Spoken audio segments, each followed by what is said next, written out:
네, 말씀은 마가복음 22번째 시간이고요. 네, 제목이 역대적으로 제일 길죠. 네, 타락한 여자가 건네준 선악과를 타락하지 않은 남자는 받아 먹는다 라는 제목입니다. 마가복음 5장 21절에서 34절까지 말씀 보겠습니다. 마가복음 5장 21절에서 34절 말씀 같이 읽을게요.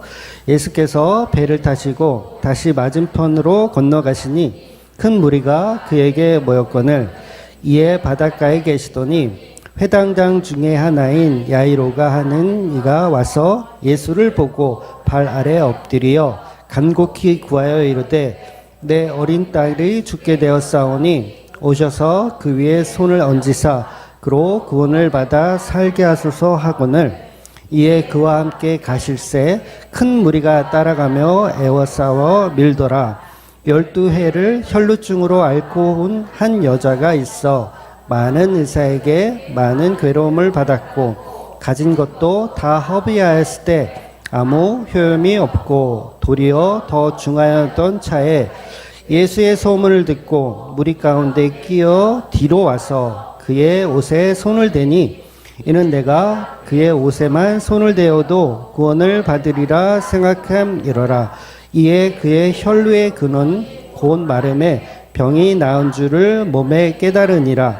예수께서 그 능력이 자기에게서 나간 줄 곧 스스로 아시고 돌이켜 말씀하시되 누가 내 옷에 손을 대었느냐 하시니 제자들이 여짜오되 무리가 애워싸 미는 것을 보시며 누가 내게 손을 대었느냐 물으시니까 하되 예수께서 이 일 행한 여자를 보려고 둘러보시니 여자가 자기에게 이루어진 일을 알고 두려워하여 떨며 와서 그 앞에 엎드려 모두 사실을 여쭈니 예수께서 이르되 딸아 내 믿음이 너를 구원하였으니 평안히 가라. 내 병에서 놓여 건강할지어다. 아멘.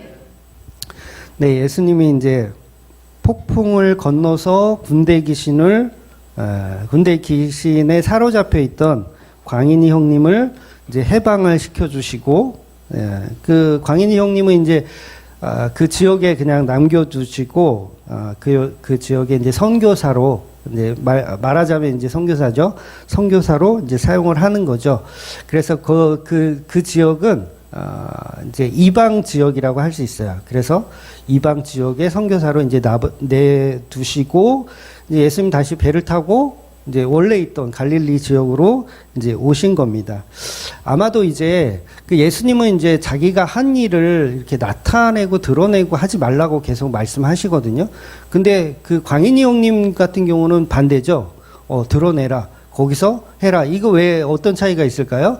그 지역은 이방 지역이기 때문에 예수님을 데려다 막 왕을 삼거나 아니면 추종하거나 그럴 가능성이 거의 없어요. 그래서 예수님은 거기서는 내가 너에게 이 행한 이 기적을 사람들에게 알려라 라고 이렇게 선교사로 냅두는 겁니다. 그래서 나중에 이제 사도 바울이나 제자들이 이제 이방 지역을 전도했을 때 거기 예수 믿는 사람들이 이미 있었던 걸 기억하시죠? 우리가 사도행전에서 봤지만 그게 다 이런 소소한 사람들이 다 복음을 전했기 때문에 그러니까 한 사람이 사도 바울만 위대해서 복음을 전한 게 아니라 이미 예수님이 다 이방 지역에 사람들을 다 심어놓고 계셨다는 거죠. 그래서 이제 소위 이제 지금 갈릴리 지역에 있는 사람들은 예수님이 이제 배 타고 넘어오셨는데 사람들이 또 잔뜩 모여 있어요. 왜 그럴까요? 한마디로 이제 또 병 고치는 일을 보고 싶어서 한마디로 이제 그 떡 먹고 배부른 까닭에 사람들이 또 예수님이 이게 딱 오시니까 사람들이 벌떼같이 몰려 있어요. 근데 갈릴리 사람들은 지금 생명이 아닌 생존에 관한 것으로 기대하고 있는 거예요.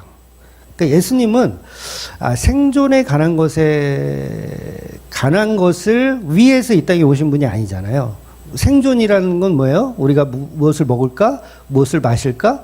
내가 어떻게 출세할까? 내가 어떻게 부자가 될까? 이게 생존을 위한 거잖아요. 어떤 직업을 가져야 되나? 이게 다 생존인데 예수님은 그거에 관심이 없으세요. 오직 그의 생명에 관해서만 오셨다는 거죠. 근데 인간들은 모여서 우리 생존에 관해서 자꾸 예수님한테 부탁하는 거예요. 뭐 해주세요, 뭐 해주세요. 그러니까 예수님이요, 지금 돌아왔는데 마을 안으로 들어가지를 않으세요. 여전히 해변가에 머물러 계시는 거예요. 예수님 들어가기가 싫으신 거죠? 들어가기 싫은 거예요. 왜냐하면 이 사람들이 오해하고 있기 때문에. 그래서 사람들은 여전히 중풍병자를 고치는 일을 또 보고 싶어하고, 손 마른 자를 고치는 걸 또 보고 싶어하는 어떤 그런 마음에서 예수님을 이렇게 보려고 잔뜩 모여 있습니다. 그러니까 자꾸만 신유 은사만 구경하고 싶어 하니까 예수님은 그냥 육지에 안으로 들어가지 않고 그냥 거기서 또 복음을 가리키고 계셨던 것 같아요. 바닷가에서 그냥 계속해서. 그래서 예수님은 계속 복음에 관해서, 십자가 복음에 관해서 설명을 하고 있는데, 이제 한 사람이 이제 등장을 하죠.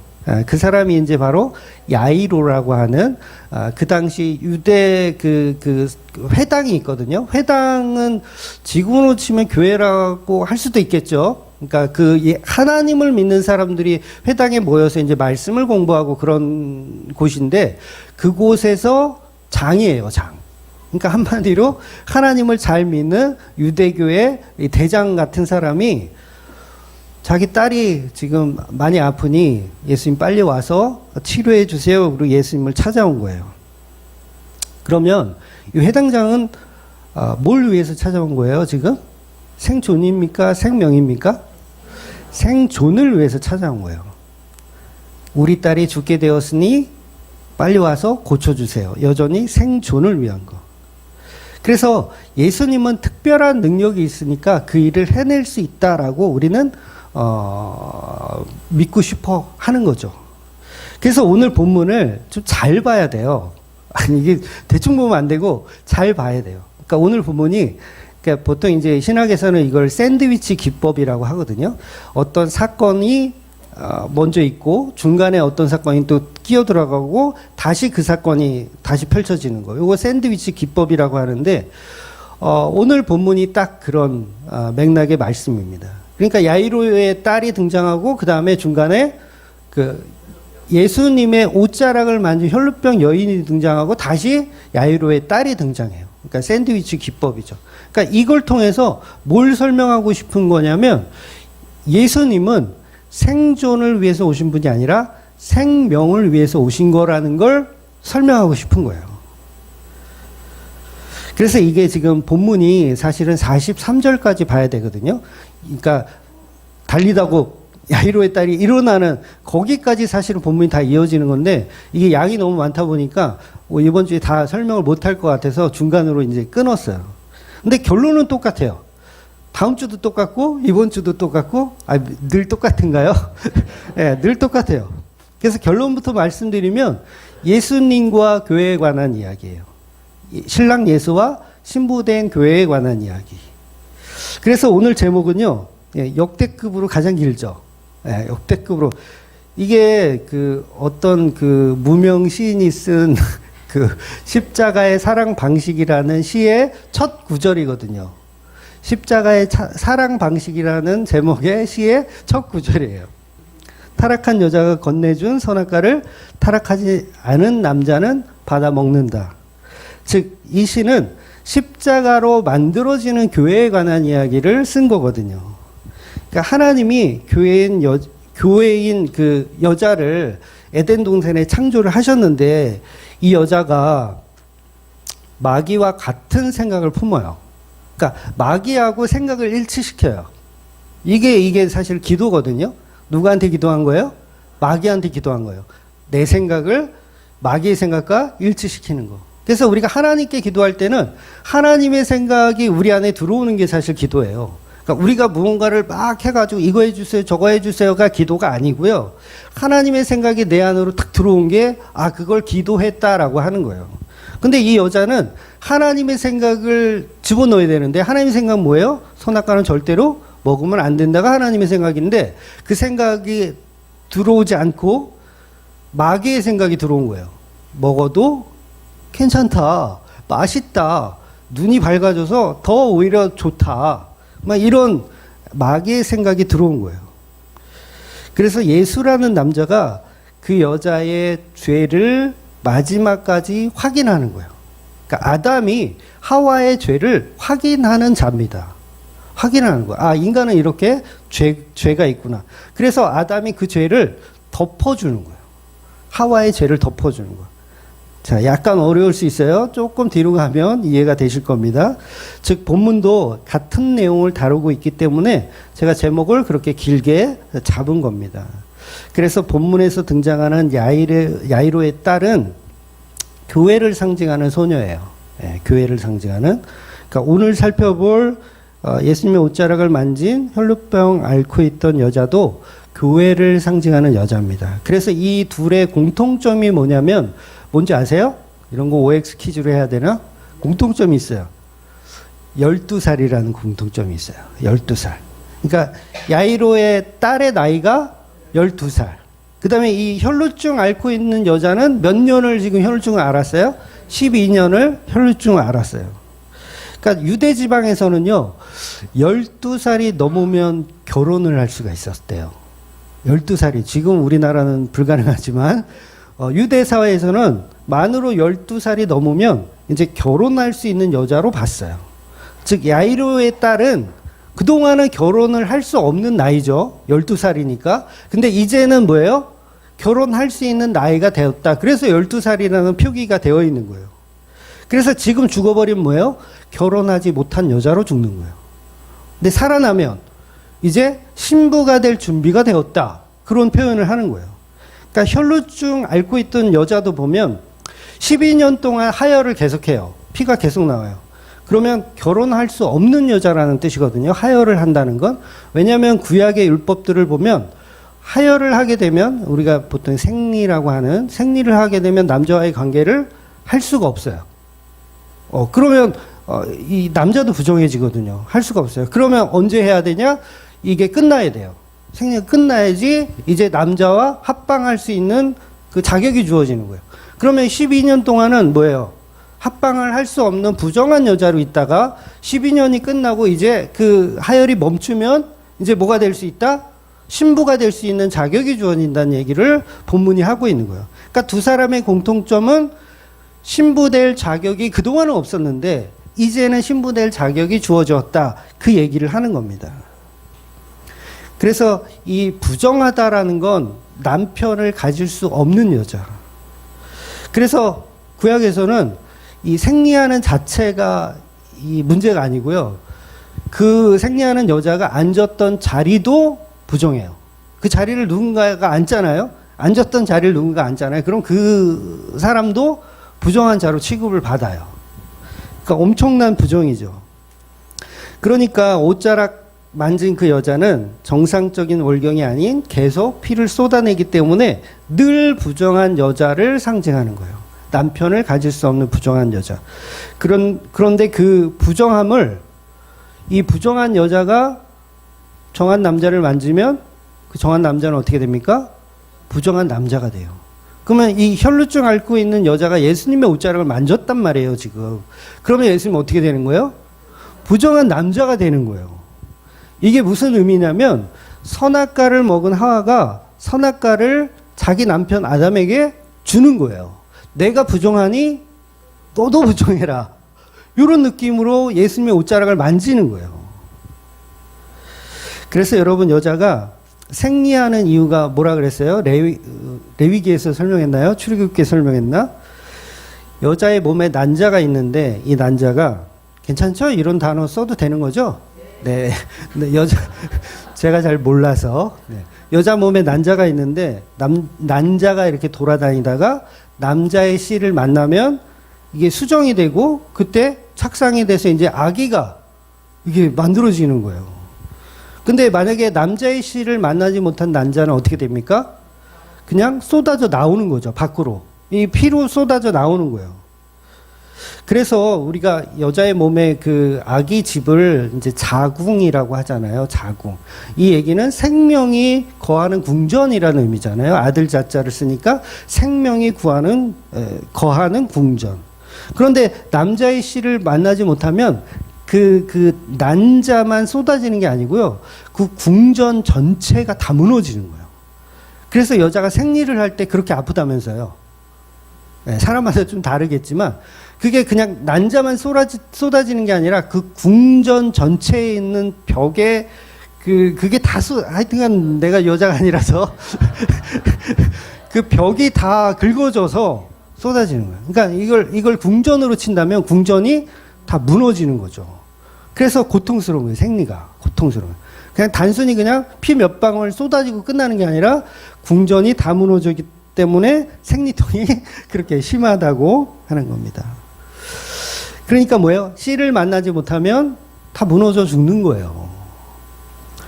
그래서 이 혈루증 앓고 있던 여자가 상징하는 것은 12년 동안 남자를 만나지 못한 부정한 상태를 상징하는 것이고, 부정한 상태는 곧 선악과를 먹은 하와를 상징하는 겁니다. 즉 하여라는 이 여자는 남자의 씨를 만나지 못했기 때문에 그동안은 계속 궁전이 쏟아져 나가고 있었던 거예요. 근데 예수님 만났더니 이제 그게 멈춰요. 그럼 뭐예요? 이제 신부된 교회가 될 준비가 된 거예요. 그래서 죄인된 교회들은, 여자들은 남자이신 예수를 만나면 하혈이 멈추는 겁니다. 그래서 하혈이 멈춘다는 이유는 이제 남자의 씨를 받을 준비가 되었다. 그걸 의미하는 거죠. 그래서 생리가 끝나고 나서 남자의 씨가 들어오면 이제 수정이 되고 아이를 잉태하는, 생명을 다시 잉태하는 신부된 교회가 되는 겁니다. 그러니 야이로의 딸과 주의 옷자락을 만진 여자는 신부된 교회를 상징하며 이제 신랑 예수라는 분을 만나서 교회가 완성되어지는 모습을 표현하는 겁니다. 그래서 본문에서는 12이라는 숫자가 공통적으로 등장하는 거고요. 복음적으로도 보면 예수님의 제자가 몇 명입니까? 12명이에요. 교회를 크게 상징하는 거예요. 그래서 이게 요한계시록에 가면 12 곱하기 12 하면 14만 4천이라는 그 계시록의 표현을 하는 거예요. 그러니까 교회가 교회됨을 선언하는 거죠. 요한계시록에. 그래서 구약에서도 이스라엘이 원래 사람 이름이에요. 야곱의 이름입니다. 야곱의 자식이 12명. 그 12명을 교회로 삼겠다. 그래서 12이라는 숫자는 계속해서 성경 속에 등장합니다. 떡상 위에 떡이 몇 개? 12개. 6개였으면 이런 말을 하지도 않아. 12개. 뭘 상징하는 거예요? 교회를 계속 상징하는 거예요. 그러니까 오늘 본문에서도 왜 굳이 12살을 표기했는가? 왜 12년 동안 하혈했음을 표기했는가 하면 이들이 교회다라는 걸 설명하고 있는 거예요. 그래서 오늘 사건의 전말을 이제 좀 자세히 들여다보면 야이로의 딸은 언제 죽었을까? 여러분, 야이로의 딸이 언제 죽었을까? 보통은요, 어떻게 해석하냐면요, 야이로의 딸이 이제 막 죽어가잖아요. 그래서 아빠가 와서, 예수님 빨리 가서 고쳐주세요. 가는데, 갑자기 이상한 여자가 와가지고 막 옷자락 만지고 시간을 끄는 거야. 짜증나죠? 야이로가 생각할 때, 빨리 가야 되는데, 시간 끄니까 짜증나. 근데 어처구니 없게도 또, 집에 있는 종들이 와서, 따님이 이제 죽었으니 선생님을 예수님을 그만 괴롭히십시오. 끝났습니다. 이런 말을 전하잖아요. 그래서, 시간을 지체하다 보니 예수님이, 예수님이 시간을 지체할 때 야이로의 딸이 죽었다라고 보통은 그렇게 해석을 합니다. 근데 그렇지 않고요. 야이로의 딸은 언제 죽었냐면요. 이미 야이로가 예수님 만나기로 오기 전에 이미 야이로의 딸은 죽었습니다. 이미 죽었어요. 그래서 이 부분이 마태복음과 마가복음의 증언이 서로 다르거든요. 마가복음 한번 읽어볼까요? 마가복음 9장 18절에서 19절 말씀 한번 읽어볼게요. 예수께서 이 말씀을 하실 때 한 관리가 와서 절하며 이르되 내 딸이 방금 죽었사오나 오셔서 그 몸에 손을 얹어 주소서. 그러면 살겠나이다 하니 예수께서 일어나 따라가심에 제자들도 가더니. 다르죠. 오늘 본문은 분명히 야이로가 와서 우리 딸이 죽어가고 있으니 빨리 와서 고쳐주세요 했는데 마태복음은 완전 다르죠. 우리 딸이 이미 죽었다. 이미 죽었으니 예수님이 오셔서 죽은 시체에 안수하시면 다시 살아날 것을 믿습니다. 그리고 데려가는 거예요. 누구께 맞아요? 큰일 났네, 이거. 여러분, 이래서요, 성경학자들이 머리에 쥐가 나는 거예요. 근데 여러분, 이걸 어떻게 해석해야 되냐면요, 성경 말씀은 다 계시로 보셔야 돼요. 계시. 어떤 계시냐면, 마가한테 주어진 계시, 마태에게 주어진 계시, 계시가 서로 달랐던 것 뿐이에요. 무슨 얘기냐면, 마가한테는, 그러니까 우리가 본문을 보는 게 마가잖아요. 마가한테는 조금 더 현실적인 모습으로 보여주시는 거예요. 그러니까 적나라하게. 그러니까 쉽게 얘기하면 마태한테는 해석을 해서 계시를 해준 거고 마가한테는 해석을 하지 않고 계시를 해주신 거예요. 그러니까 야이로 딸이 언제 죽었냐? 서로 다른 게 아니라요. 이미 야이로가 이렇게 출발할 때 이미 죽은 거예요. 그러니까 죽은 모습을 보고 출발한 건 아니고요. 이미 얘는 내가 예수님한테 도착하기 전에 이미 죽었을 것 같아. 죽었을 거야. 확신한 거죠. 그러니까 예수님 모시고 가봐야 이미 죽어 있을 것을 알기 때문에 마태는 그렇게 기록한 거예요. 이미 죽었을 것이다 라고 확신을 갖고 그러나 예수님이 죽은 자도 살릴 수 있다라는 믿음으로 예수님을 모시려고 한 거고 마가는 이 마가의 특징은요 굉장히 적나라해요. 있는 그대로 표현합니다. 그러니까 아직 안 죽은 걸로 표현하는 거예요. 왜냐하면 인간의 그 해석 자체를 하지 않고 그냥 표현한 거예요. 제가 왜 이렇게 더듬죠? 무슨 얘기인지 이해가 되시나요? 이 어려운 거라 신학교에서도 안 가르쳐 주는 거라 어려우신 분은 따로 질문하시면 되겠습니다. 그래서 마태복음에서는 명확히 야이로의 딸이 이미 죽었으니 이제 시체에 손을 얹고 구해주세요라고 하는 것이고 마가는 아직 죽을 수도 있으니 빨리 와서 고쳐주세요라고 적나라하게 표현을 한 겁니다. 그래서 여러분 이게 사실 야이로가 여러분 굉장히 뻔뻔하지 않아요? 죽은 시체 여러분 그 유대 사회에서는요 죽은 시체 만지면 돼요 안 돼요? 안 돼요. 야이로 굉장히 뻔뻔하죠. 그럼 교회들이요 이렇게 뻔뻔합니다. 뻔뻔해요. 구약의 율법대로라면 시체에 손을 대어서는 안 돼요. 그런데 지금 야이로는 내 딸이 이미 죽었으니 시체를 와서 만져주시면 살아날 것이라고 이야기하는 거예요. 이 말이 무슨 의미가 되냐면요. 당신도 내가 먹은 선악과 먹어주세요. 이 말이에요. 당신도 내가 먹은 선악과 먹어주세요. 그러니까 이거 먹으면 정령 죽으리라 했는데 우리 딸이 죽었으니 당신도 먹어주세요. 그래서 하나님은 우리 딸을 위해서는 죄를 용서하시진 않지만 당신은 하나님의 아들이니까 당신이 개입하면 우리 딸을 용서해 줄 수 있을 수도 있지 않습니까? 라고 접근하는 거예요. 이게 다 교회들의 모습입니다. 하와가 선악과를 먹고 남편에게 왜 줄까요? 하와가 선악과를 먼저 먹잖아요. 먹어요. 당신이라면 하나님이 용서해 주지 않을까? 그 믿음이 있었던 거예요. 로마서 5장 14절에 보면 아담은 오실 자의 모형이라고 표현하고 있어요. 아담이 누구의 모형이라고요? 예수님의 모형이라고 표기를 하고 있어요. 그러면 아담을 가지고 예수님을 발견해내는 건 알레고리적 이상한 해석이 아닙니다. 성경이 분명히 알레고리로 말씀하고 있어요. 풍요로 말씀하고 있는 거예요. 그래서 창세기 3장에 보면 선악과를 따먹는 장면을 딱 한 줄만 기록하고 있어요. 그래서 어려워요. 딱 한 줄만 기록하고 있어요. 뭐라고 기록하고 있냐면 여자가 그 열매를 따먹고 자기와 함께 있는 남자에게도 주매 그도 먹은지라. 이렇게 짧게만 소개하고 있어요. 그래서 이 함께라는 단어 때문에요. 뱀이 유혹할 때 아담이 함께 있었다라고 해석하는 목사님들도 많더라고요. 함께 있었다. 근데 여기서 말하는 함께는요. 그 장소적인 의미의 함께가 아니고요.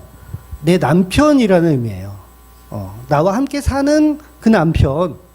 그 장소적 의미가 아니라 관계적 의미의 함께예요. 그래서 나와 함께 사는 그 피부치. 그래서 이 함께라는 단어를 원어적으로 보면 동침하다라고 해석하기도 하거든요. 그러니까 나와 함께 사는 그 남편, 피를 이 살을 맞대고 사는 그 남편에게도 주었다, 그런 의미인 거예요. 즉 공간적인 의미가 아니라 그 자리에는요 여자만 있었던 거예요. 뱀이 유혹할 때 아담이 없었어요. 여자만 유혹을 한 거예요. 그래서 여자가 따가지고 선악과를 따서 남편에게 준 거지 아담이 스스로 딴 게 아니에요. 스스로 따지 않았어요. 그러니까 여자가 따서 준 거예요. 너도 먹어봐. 너도 먹어봐. 이렇게 준 거죠. 그럼 아담은 분명히 선악과를 먹으면 정령 죽으리라는 그 율법을 알고 있죠. 아담한테 먼저 말씀하셨으니까 당연히 알고 있어요. 그리고 이 뱀은요, 처음부터 하와만 꼬셨을까? 물론 추측이긴 하지만 분명히 아담에게도 동일한 방법으로 여러 차례 시도를 했을 거예요. 근데 씨알도 안 먹히죠. 안 먹히는 거예요. 그러니까 누구를 공략하는 거예요? 여자를 공략하는 거예요. 하와를. 그러면 아담이 이 선악과를 들고 하와가 지금 선악과를 처먹고서 지금 또 들고 왔어. 남편한테 먹으라고 주려고 들고 왔어. 그러면 이 남편이 그 선악과를 들고 온 그 여자를 보는 순간 아담이 짱구가 아닐 텐데, 야, 그거 너 먹으면 안 되는데 너 먹었어? 맛있어? 나도 먹어볼까? 이렇게 먹었을까요? 아니면 하와가 이거 사실은 딴 복숭아인데 이거 선악과 아니야, 복숭아야, 그냥 먹어봐. 그래서 이렇게 속여서 이렇게 먹였을까? 아니죠.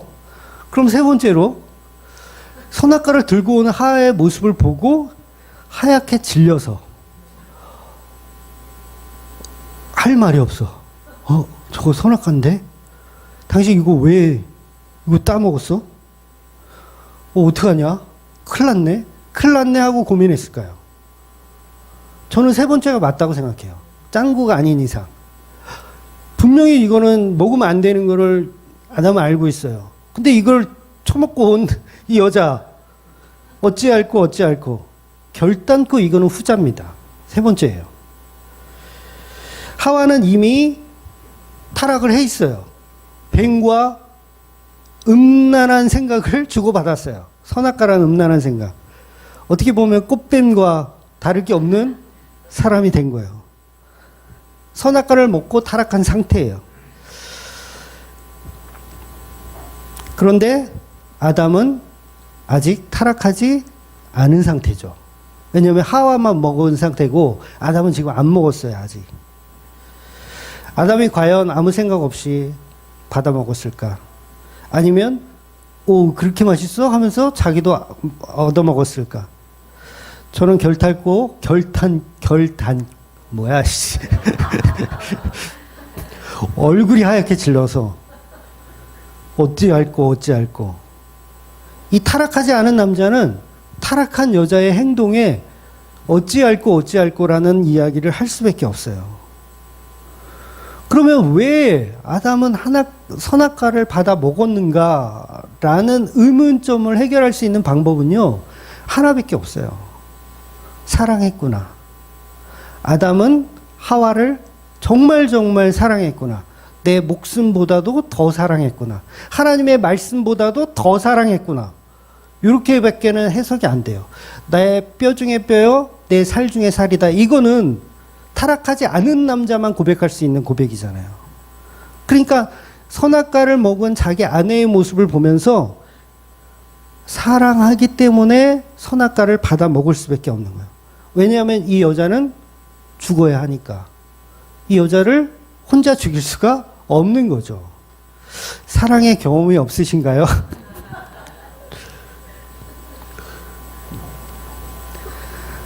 하나님이 내 아내 하하를 죽이시려면 저를 먼저 죽이세요. 그리고 선악과를 먹는 거예요. 이게 사랑입니다. 그래서 성경 전체의 내러티브를 보면요, 모세도 그 일을 해요. 이스라엘을 죽이시려면 차라리 저를 먼저 죽이세요. 돌판을 왜 깨요? 건방지게 하나님이 직접 써주신 이 십계명 돌판을 집어 던져요. 싸가지 없죠? 이게 어떻게 가능해요? 이스라엘을 너무 사랑하는 거예요. 이스라엘을 너무 사랑하기 때문에 이스라엘이 우상숭배해서 죽이려면 저부터 죽이세요. 이 말씀이고 지랄이고 나는 이딴 거 다 필요 없으니까 저부터 죽이세요. 모세가 이스라엘을 사랑하는 거예요. 그래서 그리스도의 예표인 거예요, 모세가. 모세만 그럽니까? 다윗도 그래요. 하나님이 이 유대민족을 다 죽여버리겠다 하니까 저부터 죽이세요.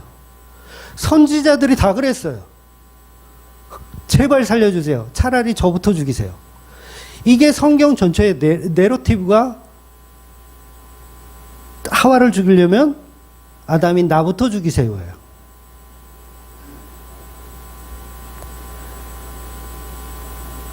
그래서 이게 십자가입니다. 예수님이 드신 선악과가 십자가예요. 십자가를 드신 거예요. 내가 감당하겠다. 이 저주 내가 감당하겠다. 누구를 위하여? 하와, 내가 사랑하는 교회를 위하여 내가 감당하겠다. 그래서 성경은 명확하게 아담과 하와 중에 죄의 근원을 아담이라고 말하지 않아요. 죄의 근원은 여자다라고 말합니다. 아담은 절대로 하와에게 속아서 먹은 게 아니에요. 이거 사실 복숭아야. 선악과 아닌데? 당신 눈이 어떻게 된 거 아니야? 안경 좀 써야겠어. 이거 복숭아야. 이렇게 속여서 먹인 게 아니에요. 알고 먹은 거예요. 디모데전서 2장 14절에 나오죠. 아담이 속은 것이 아니고 여자가 속아 죄에 빠졌습니다. 아담이 속지 않았대요. 그럼 뭐예요? 아담이 속지 않고 먹었으면 뭐예요?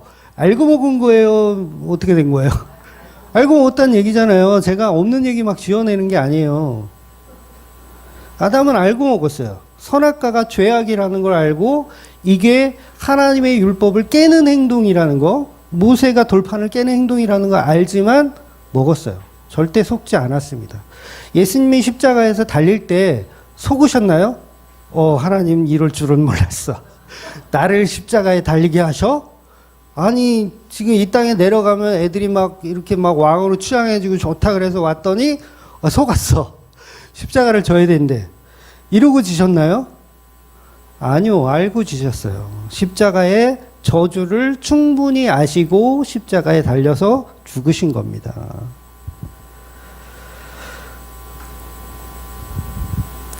그래서 저와 여러분이라는 교회를 너무너무 사랑하셔서 예수님은 십자가라는 저주를 받아 먹으신 거고, 아담은 하와를 너무 사랑해서 그 선악과를 받아 먹은 거예요. 그러니까 사실 야이로는 예수님을 찾아올 때 너무 위독했기 때문에 이미 죽었을 것이라는 확신을 갖고 있었습니다. 그럼에도 불구하고 그 시체를 만져달라고 해요, 예수님한테. 이게 뭐예요? 예수님도 시체 만지면 부정하게 되지만 그거 해달라는 거예요. 선악과 먹으면 당신도 부정해지지만 먹어달라는 거예요. 누가? 하와가. 뻔뻔하죠? 먹어달라는 거예요. 그래서 본문을 해석할 때 이 야이로의 아버지의 훌륭함을 드러내서는 안 돼요. 이건 뻔뻔한 거지. 이건 훌륭함이 아니에요. 야, 어떻게 믿음이 이렇게 좋아가지고 예수님이 죽은 자도 살릴 수 있을 거란 믿음의 확신을 갖고, 야, 이 야이로의 아버지 되게 훌륭하다라고 하면 성경을 잘못 보신 거예요. 성경은 인간의 믿음의 훌륭함을 드러내는 책이 아니에요. 예수님이 십자가에서 그 위대한 사랑을 어떻게 이루었는지를 보는 게 성경이 하고 싶은 이야기라는 거죠. 그래서 인간의 믿음 따위는요, 그건 중요한 게 아닙니다. 성경은 얼마든지, 성령은 얼마든지 야이로가 아니더라도 다른 누구를 들어서라도 그 믿음을 표현할 수 있어요. 그러니 야이로처럼 믿음을 가져라. 혈루증 앓고 있는 여인이요, 예수님의 옷자락을 붙드십시오. 이런 설교는 잘못된 설교들이에요. 뻔뻔하게 어떻게 우리가 예수님의 옷자락을 만져요. 예수님 부정하게 되는데, 그걸 인본주의적인 해석이라고 하는 거예요. 예수님이 이루신 십자가 사랑을 봐야 되는데 우리 인간의 믿음을 드러내고 싶은 거죠. 그래서 본문의 사건은요, 이미 죽은 야이로의 딸이 죽었다부터 시작하는 거예요. 죽었다. 그래서 예수님은요, 죽었다는 이야기를 듣고 따라 나서죠. 이게 뭐예요? 생존을 위해서 따라 나서시는 분이 아니라 생명을 위해서 따라 나서시는 분임을 표현하는 거예요. 지금 이 바닷가에 사람들이, 얼마나 많은 사람들이 생존을 위해서 간구하고 있어요. 예수님 안 들어가세요, 육지로. 야, 생존을 위해서는 나 꿈쩍도 안 할 거야. 근데 우리 딸이 죽었습니다 하니까 그때 그래? 그럼 가야지. 그럼 가야지 하고 가시는 거예요. 생존을 위하신 분이 아니라 생명을 위해서만 움직이신다는 거죠. 그래서 영적으로 이미 죽어있는 저와 여러분에게 찾아오신 분이 예수님이지, 죽어가는 존재들에게 찾아오시는 분이 아니에요. 그래서 선악과를 안 먹은 자에게는 예수님이 필요 없습니다. 선악과를 먹고 이미 죽은 자들에게 예수님이 필요한 거예요. 하와가 선악과를 안 먹었으면 예수님에게 먹어보라고 찾아오지도 않아요. 본인이 먹었으니까 찾아오는 거예요. 그래서 예수님의 신부된 교회들은 이미 죽어 있는 상태입니다. 선악과를 먹고 자기가 하나님처럼 되었다고 생각하는 거예요. 이미 그 영혼은 죽어 있어요. 그래서 죽어가는 자를 살리는 게 복음이 아니라 죽은 자를 살리는 게 복음입니다. 이 차이를 모르면 생존을 위한 기도만 하게 돼요. 무엇을 마실까? 무엇을 입을까? 이런 생존을 위한 기도만 하게 됩니다. 그러니까 여러분도 하나님께 기도할 때 죽은 자인지를 모르면 그따위 기도를 하게 돼요. 생존을 위한 기도.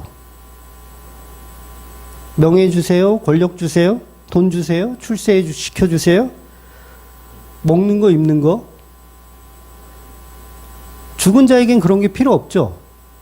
먹을 거 입을 거가 죽은 자에게 필요 있나요? 필요 없어요. 근데 한국교회는 다 출세시켜주세요 이러고 기도하고 있다니까요. 죽은 자들에게 필요한 건 뭐예요?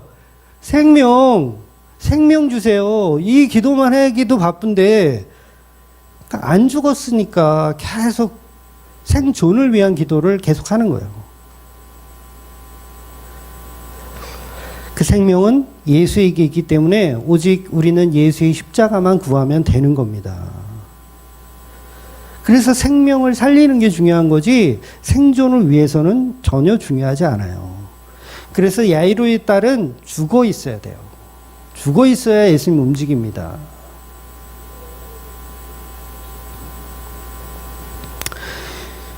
그래서 예수님이 죽은 야이로의 딸의 집에 도착했을 때 생명의 해결책을 주시는 거기 때문에 다 조용히 해라 이렇게 얘기하는 거야. 다 조용히 해라.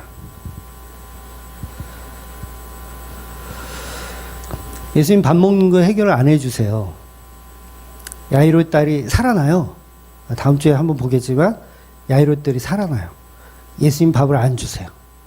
야, 밥은 니네가 좀 줘라. 이해가 되세요? 이 말이? 야이로의 딸이 살아났으니 성경이 다음 주에 보겠지만 나와 있어요. 야, 저 딸에게 밥을 줘라. 그러니까 예수는 생명을 주는 사람이고 밥은 너네들이 줘라 이 얘기예요. 근데 우리가 예수님한테 밥 달라고 기도하잖아요. 이게 얼마나 한심한 거예요.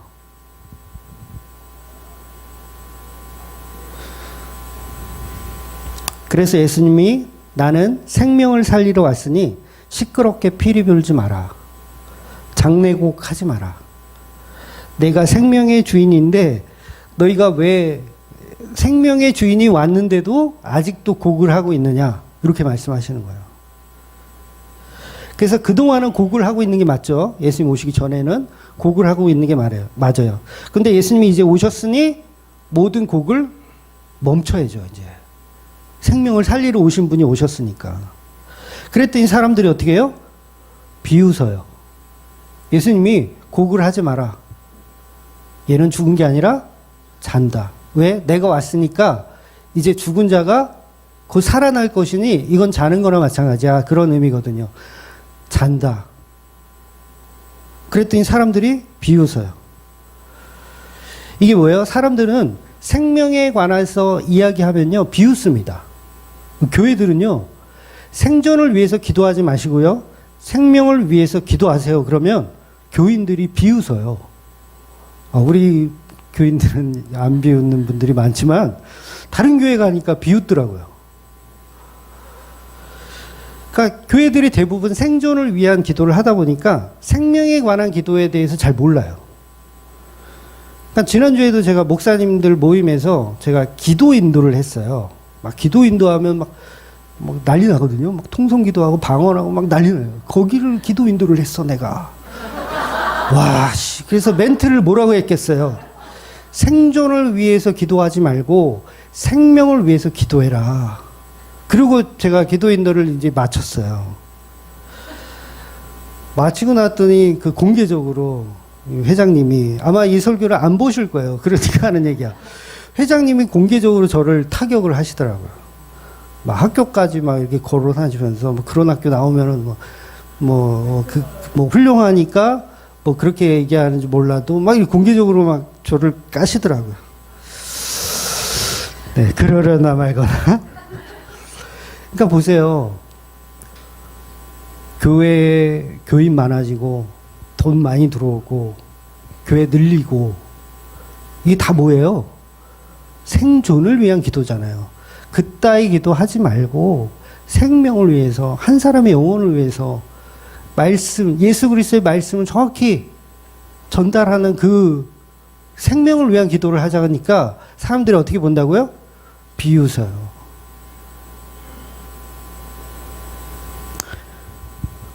그래서 생존을 위한 것에는 사람들이 놀랍게 여겨요. 병자 한 병 고쳐보세요. 교회 엄청 부흥될걸요? 안진뱅이 막 일으켜 세우고, 막 암덩어리 막 꺼내고, 생존을 위한 건 사람들이 깜짝 놀래요. 와, 대단하다. 그런데 우리가 지옥 가야 할 그 영혼이, 죽었던 영혼이 천국으로 인도되는 그 생명이 주어지는 것에는 감흥이 없어요. 내가 죽어 마땅한 존재인데 예수로 생명을 얻었다. 그래? 근데 막 암덩어리 꺼내고 감기가 뚝 끊어지고 안수 한 번 했더니 독감이 사라지고 이러면 다들 놀라가지고 우와. 정신 나간 거죠. 무엇이 중요한지 모르는 거예요. 그래서 지금도 사람들은 계속 용한 목사를 찾아다녀요. 신의 은사를 보이면 뭔가 놀라운 것처럼 거기에 쭉 빠집니다. 그런데 생명을 살리는 예수님의 십자가 이야기를 하면 비웃어요. 너나 많이 전해라. 너나 그렇게 많이 전해라. 혈루증 앓고 있던 여인의 상태는요, 12년 동안 하혈을 하는 병이에요. 그래서 이 병을 고쳐보려고 얼마나 노력을 했는지 몰라요. 용하다는 의사는 다 찾아가 봤어요. 재산을 다 팔아서 치료를 받았어요. 근데 돈은 돈대로 다 날리고 병은 오히려 더 악화가 됐어요. 그러던 중 예수님이란 분의 소문을 듣게 된 거예요. 와, 중풍병자도 고치더라. 와, 손 마른 자도 고치더라. 이 생존에 관한 이야기를 이 여자가 듣게 된 거예요. 그래서 예수님 찾아오죠. 인파가 너무 많아요. 예수님한테 접근하기가 쉽지 않아요. 그러면 여러분 어떻게 해야 되겠어요? 그냥 예수님이 가는 길목에 대자로 그냥 누워서 하든가, 아니면 치마를 확 들쳐가지고 이 피 좀 보라고 아, 이건 좀 오반가요?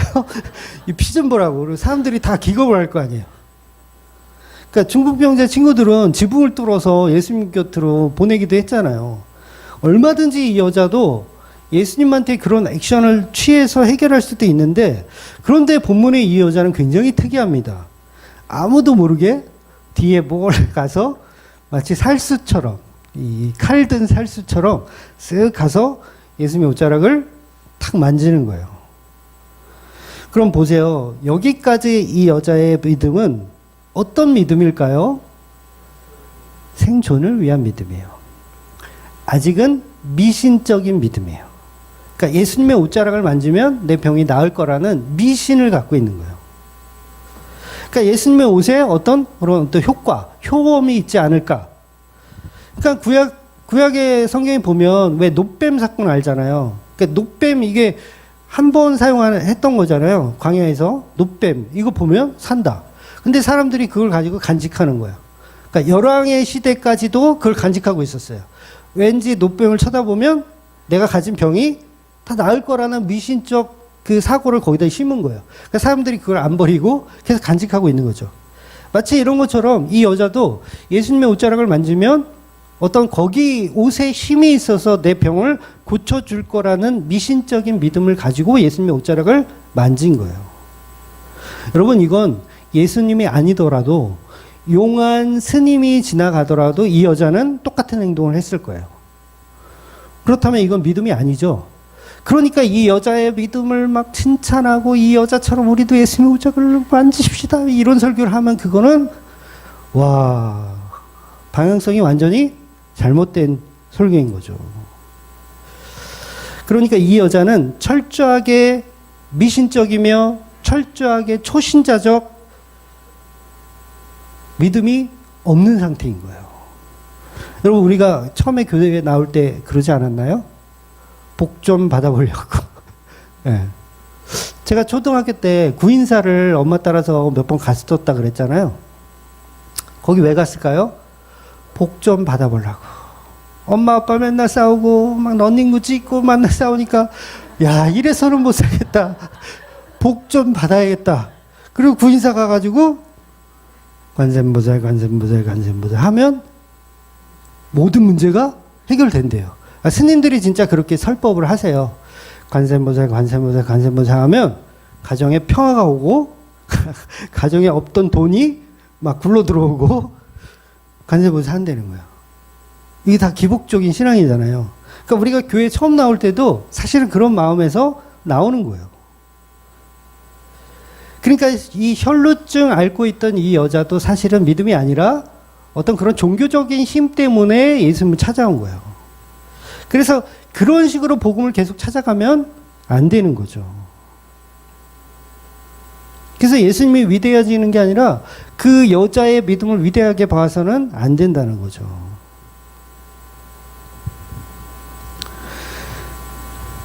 그래서 본문에서 이 여자는 예수님을 만나고 나서 옷자락을 만짐으로 인해서 병이 나았음을 이제 확인하게 되었어요. 알게 되었어요. 그럼 병 고친 후에 이 여자의 태도가 사실은 중요한 거예요. 여러분, 저와 여러분이 신부된 교회가 되었잖아요. 그러면 그 이후의 태도와 그 이전의 태도는 분명히 다릅니다. 완전히 달라요. 그래서 이 병고침을 받았으면 이 여자의 태도는 어떠해야지 정상적인 거냐면, 아싸, 고쳐줬네. 역시 내 그 신앙이 맞았어. 내가 생각했던 그 미신이 맞았어. 라고 그냥 감사합니다 인사하고 도망치면 돼요. 저라면 예수님이 어리둥절해 하시고 계시잖아요, 지금. 누가 나를 만졌어? 제자들이 막 옆에서 또 한 수 거들어. 사람이 이렇게 많은데 누가 좀 만질 수도 있지. 그걸 가지고 왜 자꾸 왜 지체를 하세요? 빨리 가세요. 그거 거들어. 그 틈을 타서 저는 도망가면 돼요. 미신이든 뭐든 내가 목적하는 거를 달성했으니까 소원 성취됐으면 어떻게 하면 돼요? 도망가면 돼요. 그래서 여러분 교회에서 교인들이 와서 복 받잖아요. 자기 원하는 걸 해결하잖아요. 그럼 교회를 떠나요. 그게 정상입니다. 왜 계속 같이 있어? 계속 돈만 뜯기는데. 어? 왜 교회를 계속 다녀? 원하는 거 해결했으면 이제 떠나면 되지. 그 12명의 뭉둥병자 이야기에서 치료받았어. 고침받았어. 그러면 떠나면 되잖아요. 근데 한 명만 다시 찾아오잖아요. 한 명이 이상한 거예요. 나머지가 정상적인 거예요. 해결받았으면 이제 떠나면 돼. 괜히 거기 있다가 이 치료 값을 내야 되잖아. 사람이 양심 있지. 안 그래요? 문득병 고쳐줬는데 예수님 같이 다니면서 양심이 있지 뭐라도 이렇게 해야 되잖아. 뭐 설거지라도 좀 하든가 뭘. 그래서 아예 떠나는 게 사실은 현명한 거예요.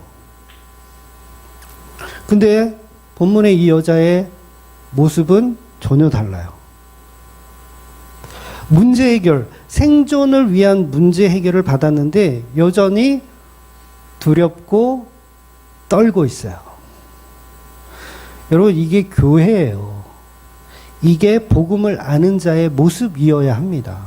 두렵고 떨고 있어요. 본문 33절을 한번 볼게요. 여자가 자기에게 이루어진 일을 알고 두려워하여 떨며 와서 그 앞에 엎드려 모든 사실을 여쭈니. 여러분, 만약에 생존을 위해서 교회를 다니다가 이 생존의 문제를 해결받으면 여러분 두려워 떨까요? 생각해 보세요. 여러분이 예를 들어서 내가 병이 있는데 뭐 암이 있는데 그 암을 어떤 용환 목사 교회 가면 고친대요. 갔더니 야, 안수 한번 막 받고 나서 싹 고쳤어. 그리고 나서 두려워 떨까요? 아니면 이 하나님은 살아계십니다. 너무 좋아. 목사님 뭐 드시고 싶으세요? 이럴까요? 후자죠. 두렵고 떨 일이 없어요. 오히려 경사났네. 아싸, 온 가족한테 다 전화해서 내가 어느 교회에서 내가 이 병을 고쳤다 그러면서 막 신나게 그냥 춤을 추고 목사님, 교인들 다 모이세요. 제가 한턱 쏘겠습니다. 그러면 이 여자도 병을 고쳤으면 예수님을 끌어안고 그냥 좋다고 난리 부르스를 쳐도 모자라잖아요. 아닌가요? 그런데 이 여자는 자기에게 이루어지는 일을 보고 두려워 떨며 예수님 앞에 엎드려 설명하는 거예요. 바로 이 모습이 생존이 아닌 생명에 관한 일을 알아버린 교회들의 모습이어야 합니다. 왜? 내가 예수님을 부정하게 만든 여자. 내 병 고친 게 중요한 게 아니에요. 교회는 내가 예수님의 옷자락에 손을 만져 예수님이 부정하게 되었다라는 걸 아는 여자. 하와가 그러니까 아담에게 선악과를 먹여서 아담도 쫓겨나게 되는 그 존재가 되는 것을 아는 거.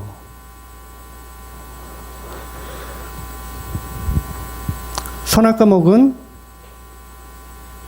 남편에게 보이는 아담의 행동. 한번 생각해 보세요. 옷을 하나님이 해서 입히잖아요. 절대 하와는요, 떳떳하지 않았어요. 그러니까 내가 아담을 먹였잖아요, 지금. 같이 죽었잖아요, 지금. 그러니까 이걸 떳떳하게 생각하지 않아요, 하와는.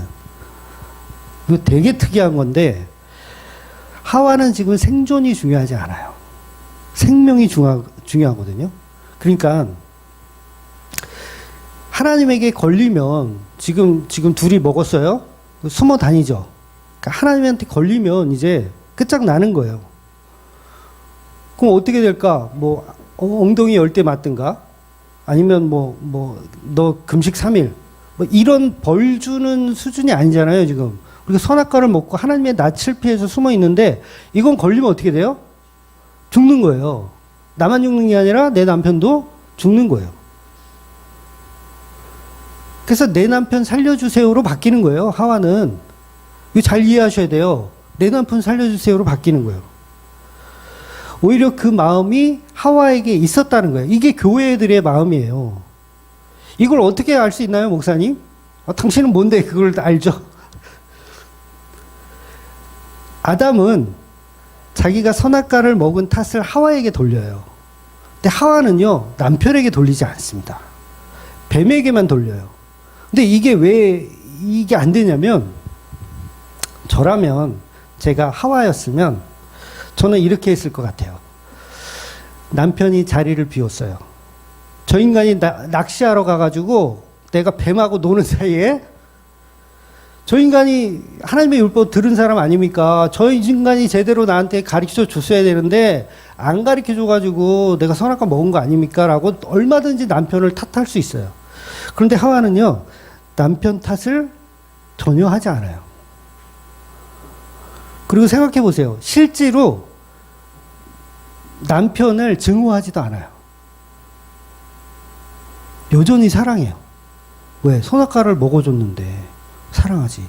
그러니까 여러분 헤어지지 않잖아요. 하와는 그 아담하고 가인 낳고 아벨 낳고 셋 낳고 잘 살아요. 싫으면 그게 어떻게 가능해요? 여전히 하와는 남편 아담을 사랑하고 있는 거예요. 왜? 선악과를 먹어줬는데.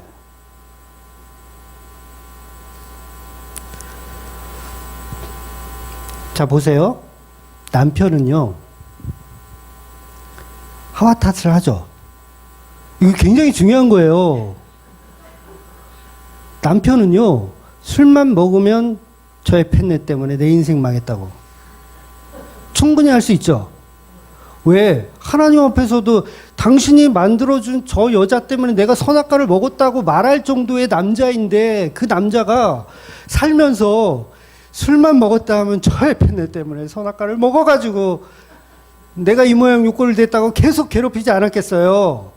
물론 추정이긴 하지만, 그런데도 하와는 떠나지 않고 아담 곁에서 애를 숨풍숨풍 낳아줘.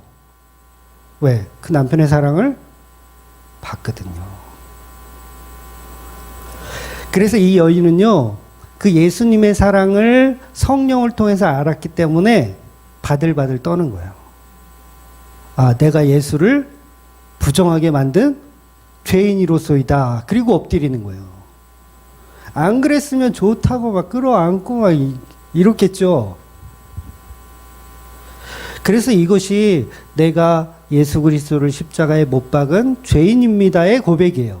그러니까 모든 교회들은요, 내가 예수를 십자가에 못 박은 죄인입니다라는 고백이 있는 거예요. 그러니까 하와가 왜 저희 술만 먹으면 괴롭히는 남편을 그냥 끝까지 사랑하면서 그 곁에 있었냐면,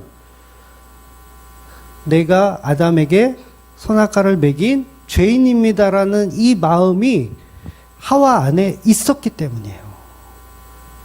그래서 틈만 나면 자식들한테도 하나님께 잘해야 된다, 너희는. 하나님께 제사 드려야 된다. 잘해야 된다. 왜냐하면 아담을 통해서 그 사랑을 보았기 때문에 그래요. 안 그랬으면 아담이고 하나님이고 다 저주하며 하와가 혼자 따로 살죠. 여러분, 따로 살면 편한다고 하더라고요. 특히 여자들은, 남자들은 아내가 없으면 힘든데 아내들은 오히려 그냥 떨어져 있으면 편하다고 하더라고요.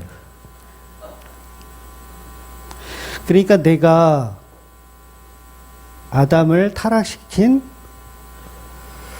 파렴치한 죄인입니다. 내가 예수님을 십자가에 못 박은 파렴치한 죄인입니다. 그래서 이 시대에는요, 생존을 위한 게 아니라 나를 생명을 버리면서까지 사랑하신 그 예수의 사랑을 발견하면서 사는 거예요. 그러면 집 안 나가요. 집을 나갈 이유가 없어요. 물론 지금은 아담이 선악과를 먹고 타락해서 술만 먹으면 나를 괴롭히지만, 그 원 사랑의 복음을 교회들은 알고 있는 거예요. 그러니까 이거 비유예요. 예수님이 술 먹고 우리를 괴롭힌다는 얘기가 아니에요. 그래서 우리가 성령을 받으면 첫 번째로 알게 되는 게 뭐냐면, 죄에 대하여. 아, 내가 선악과를 아담에게 준 죄인이구나. 죄에 대하여 알게 되는 거예요. 기뻐 뛰는 게 아니에요. 그건 나중이에요. 남편을 죽여놓고 뭐가 좋다고 기뻐 뛰어요. 예수님의 옷자락에 손을 만져놓고 예수님 부정한 자로 만들어놓고 뭐 기뻐 뛰며 춤을 춰요. 예수님의 사랑이 얼마나 위대한지를 나의 죄를 통해서 발견하는 거예요. 그래서 우리는 날마다 예수님의 사랑에, 그 십자가의 사랑에 나의 죄가 들통나고 오직 그 사랑을 이루신 예수 그리스도의 위대함만을 찬양하며 살아가시는 저와 여러분이 되시기를 주의 이름으로 축원드리겠습니다. 아멘. 기도하겠습니다.